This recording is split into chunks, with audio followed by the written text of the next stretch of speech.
तो दोस्तों, आज जितने भी मैंने टॉपिक आपको दिखाया, सारे टॉपिक पर मैं आज चर्चा करूंगा जो इंग्लिश स्पोकन के लिए बहुत ही इम्पोर्टेंट है। तो चलिए पेन और कॉपी उठा लीजिए और आप भी मेरे साथ नोट करते जाइए। तो सबसे पहले हम लोग मस्ट के बारे में पढ़ेंगे। ठीक है, सबसे पहले देखिए, मस्ट का प्रयोग प्रेजेंट टाइम एवं फ्यूचर टाइम दोनों प्रकार के एक्शन हेतु किया जा सकता है। ठीक है, प्रेजेंट और फ्यूचर टाइम में, लेकिन मस्ट का प्रयोग पास्ट टेंस में नहीं होता है। ठीक है, मस्ट का कोई पास्ट टेंस नहीं होता है। रिपोर्टेड स्पीच में डायरेक्ट से इनडायरेक्ट में परिवर्तन करते समय कई स्थितियों में से हैड टू में भी परिवर्तित किया जाता है। ठीक है, किसमें? हैड टू में। जब हम रिपोर्टेड स्पीच में जो पास्ट टेंस में अगर रहता है तो वहाँ पर मस्ट की जगह हैड टू का प्रयोग करते हैं। ठीक है, मस्ट का प्रयोग कमांड, कंपल्जन, ऑर्डर, ठीक है, यानी निर्देश, दबाव और आदेश का भाव दर्शाता है, तो उसमें हम मस्ट का प्रयोग करते हैं। जैसे सिपाहियों को बिना प्रश्न किए आदेशों का पालन करना आवश्यक है, तो सोल्जर मस्ट ओबी ऑर्डर्स विदाउट एनी क्वेश्चन। ठीक है, दूसरा देखिए, सभी लड़कियों को आवश्यक रूप से फंक्शन में उपस्थित होना है, तो all the girls must attend the function. ठीक है, उसके बाद जैसा तुमको कहा जाए वैसा करो, यह आवश्यक है, you must do as you are told. ठीक है, अब मस्ट से मोरल ड्यूटी भी व्यक्त होता है। ठीक है, मोरल ड्यूटी और ऑब्लिगेशन, जैसे हमें अपने से बड़ों का आदर अवश्य देना चाहिए या करना चाहिए। ठीक है, जैसे हमें अपने से बड़ों का आदर अवश्य देना ही चाहिए। ठीक है, तो we must respect our elders, हमें ज़रूरत पड़ने पर अपने मित्रों की सहायता करना आवश्यक है। ठीक है, तो you must help your friends in need.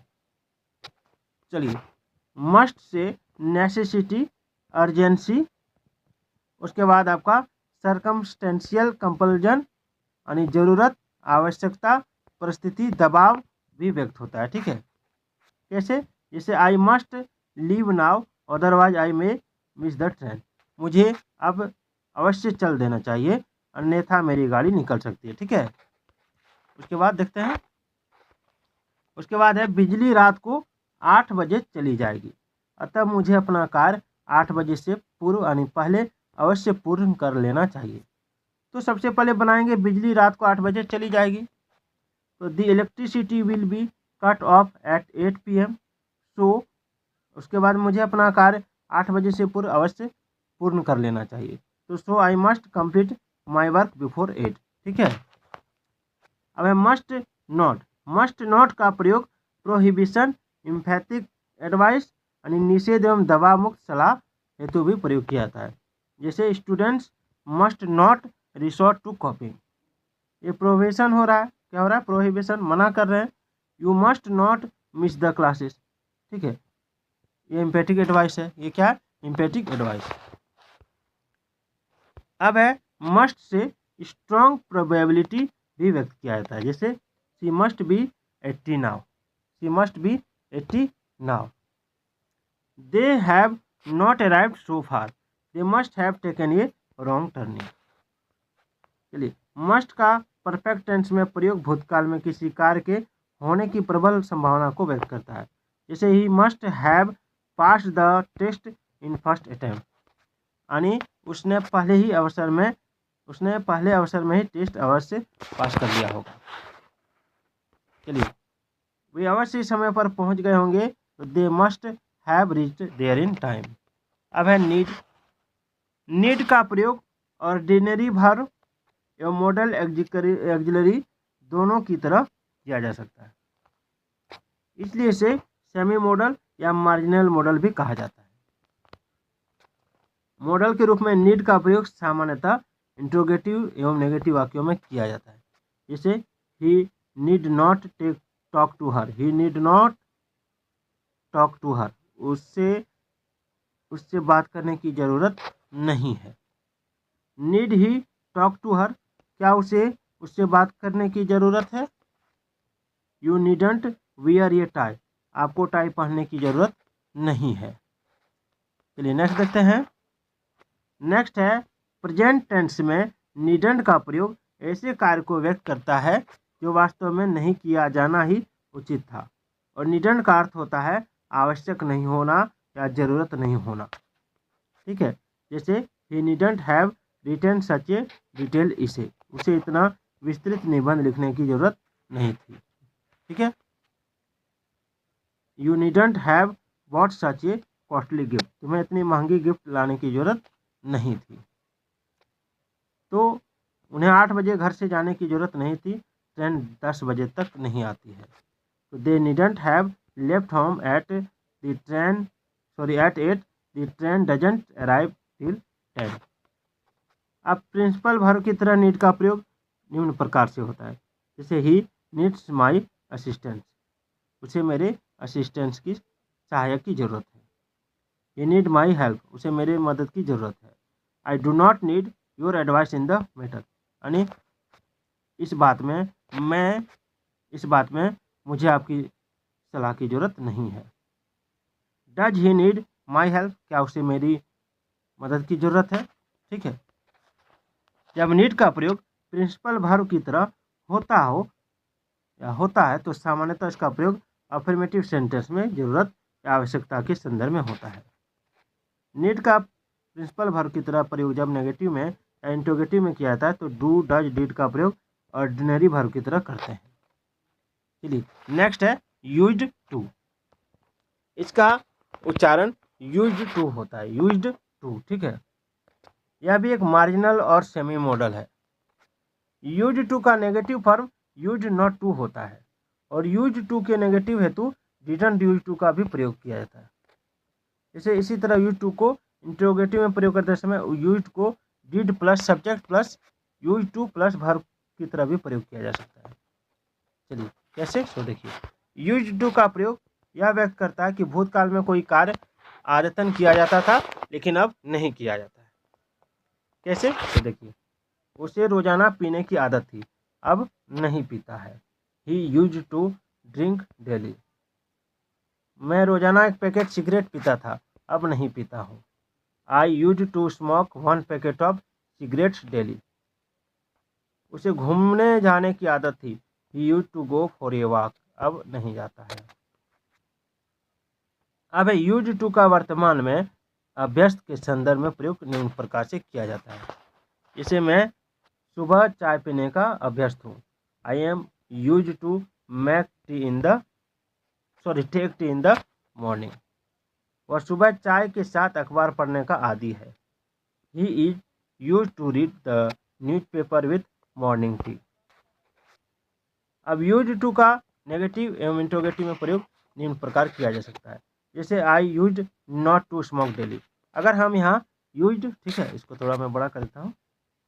अगर मैं यहाँ आपको यूज के साथ नॉट का प्रयोग कर सकते हैं, I use not to smoke daily. ठीक है, उसके बाद यहाँ पर आप देख सकते हैं इसी को अगर आई डिड नॉट यूज, ठीक है, आई डिड नॉट डिड लगाते हैं तो यूज्ड में डी हट जाएगा। ठीक है, और केवल यूज टू रह जाएगा। जैसे I did not use to smoke earlier. ठीक है, उसके बाद चलते हैं आगे। डेयर, डेयर का जो प्रयोग होता है, ठीक है, डेयर का प्रयोग वर्ब एवं मॉडल वर्ब दोनों प्रकार से होता है, इसलिए डेयर को भी मार्जिनल मॉडल और सेमी मॉडल कहा जाता है। Use of dare as modal के रूप में कैसे इसका प्रयोग होता है, सो देखिए। डेयर का मॉडल की तरह प्रयोग सामान्यतः नेगेटिव या इंट्रोगेटिव सेंटेंस में होता है। जब इसका मॉडल की तरह प्रयोग होता है तो इसके साथ टू का प्रयोग नहीं होता है।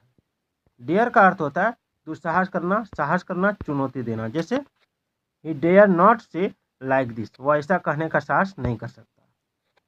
आई dare not talk to the chairman, मैं चेयरमैन से बात करने का दुस्साहस नहीं कर सकता हूँ। Dare he not say like this, क्या वह ऐसा करने का साहस नहीं कर सकता है। Dare she complain against you, क्या वह तुम्हारे विरुद्ध शिकायत करने का साहस नहीं कर सकती है। नेक्स्ट है हाउ के साथ डेयर का प्रयोग वक्ता का आश्चर्य, गुस्सा एवं सदमा यानी सरप्राइज, एंगर और शॉक व्यक्त करता है। जैसे वह ऐसा बोलने का साहस कैसे कर सकता है, वह ऐसा बोलने का साहस कैसे कर सकता है, तो how dare he speak like this, तुम ऐसा करने का साहस कैसे कर सकते हो, तो how dare you act in this manner. अब है नोबॉडी, एनीबॉडी एवं समबॉडी इटीसी के साथ, इत्यादि के साथ डेयर का प्रयोग मॉडल की तरह किया जाता है। ठीक है, तो किया जाता हो तो इसके साथ टू का प्रयोग किया जाता है। ध्यान दीजिए कि नोबॉडी, एनीबॉडी, समबॉडी इत्यादि के साथ डेयर का प्रयोग मॉडल की तरह किया जाता हो तो, ठीक है, डेयर के साथ, तो इसके साथ यानी डेयर के साथ टू का प्रयोग किया जा सकता है एवं नहीं भी किया जा सकता है। जैसे nobody dare to comment like that, किसी में भी ऐसी टिप्पणी करने की हिम्मत या साहस नहीं है। अब है nobody dare comment like that, ये भी बना सकते हैं और इसके साथ टू का प्रयोग कर भी सकते हैं और नहीं भी। अब है डेयर का प्रयोग जब प्रिंसिपल वर्ब की तरह किया जाता है तो इसके साथ टू का प्रयोग किया जाता है। Singular number third person subject के साथ एस लगाया जाता है एवं डू डज का प्रयोग नेगेटिव एवं इंटरोगेटिव वाक्यों में किया जाता है। चलिए, जैसे he dares to oppose you, does he dare to oppose you, you do not dare to speak against him. चलिए आगे देखते हैं।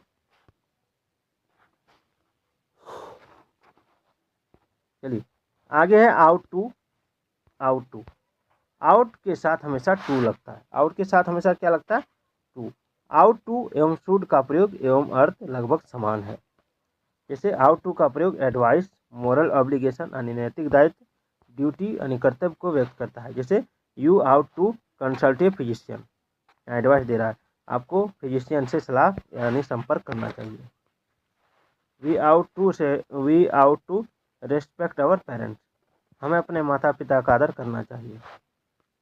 अब है we ought to help our friends, हमें अपने मित्रों की सहायता करनी चाहिए, ये मोरल ऑब्लिगेशन है। ठीक है, नेक्स्ट है आउट टू के साथ नॉट का प्रयोग किसी दायित्व को पूर्ण न करने के संदर्भ में किया जाता है, एडवाइस के रूप में किया जाता है। जैसे you ought not to treat your friends like this, तुम्हें अपने मित्रों के साथ ऐसा व्यवहार नहीं करना चाहिए।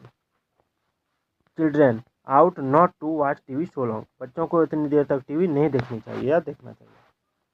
तुम्हें बड़ों से इस तरीके से बात नहीं करनी चाहिए।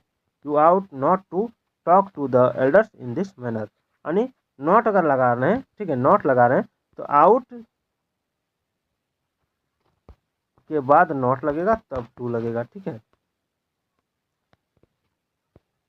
अब आउट टू का परफेक्ट टेंस में प्रयोग यह व्यक्त करता है कि जो कार्य संपन्न होना चाहिए था वो कार्य नहीं किया गया। जैसे she ought to have invited him in the function, उसको उसे फंक्शन में बुलाना चाहिए था लेकिन उसको बुलाया नहीं।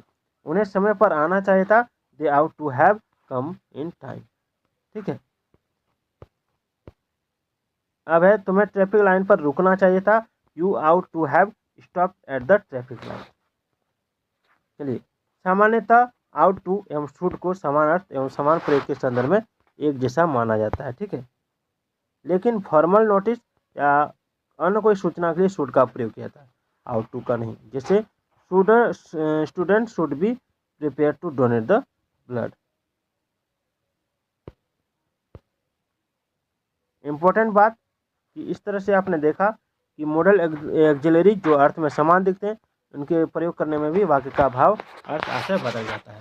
तो दोस्तों, आज का ये वीडियो कैसा लगा कमेंट जरूर कीजिएगा।